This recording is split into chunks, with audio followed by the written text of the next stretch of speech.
So many stunning. Also, Philippines. CJ. Usap-usapan ngayon ang tila naging reaksyon ni Nawat Isara Grisil sa pasabog na national costume na pangbato ng Pilipinas na si CJ Opiaza sa Miss Grand International 2024. Makikita kasi sa naging reaksyon daw ni Nawat na talaga namang namangha ito. Hindi lamang sa taglay na pangmalakas ang ganda ni CJ Opiaza, kundi sa kanyang napakagandang national costume na anahaw na inilaban niya sa national competition kagabi.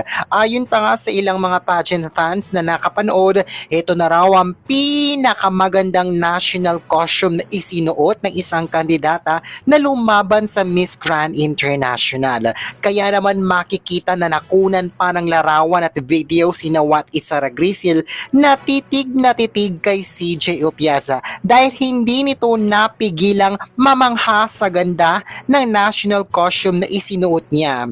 Ayon pa kay CJ Opiaza, ang kanyang napiling natkos raw ay pagbibigay pugay sa pambansang dahon ng Pilipinas na anahaw na sumisimbolo sa pagiging malakas, matatag at pagkakaroon ng lakas ng loob at pagiging masipag ng bawat Pilipino. I'm so glad that I was able to showcase our Philippine national leaf. This is the national leaf of the Philippines. We call this anahaw, and Ngunit bukod dito, pagbibigay pugay rin daw niya ito sa Miss Grand International bilang kulay green ang tema ng naturang pageant. Kaya naman hindi napigilan ni Nawat Isara Grisil na mamangha sa ganda ng natkos ni CJ Opiaza at sa sinisimbolo nito sa kompetisyon.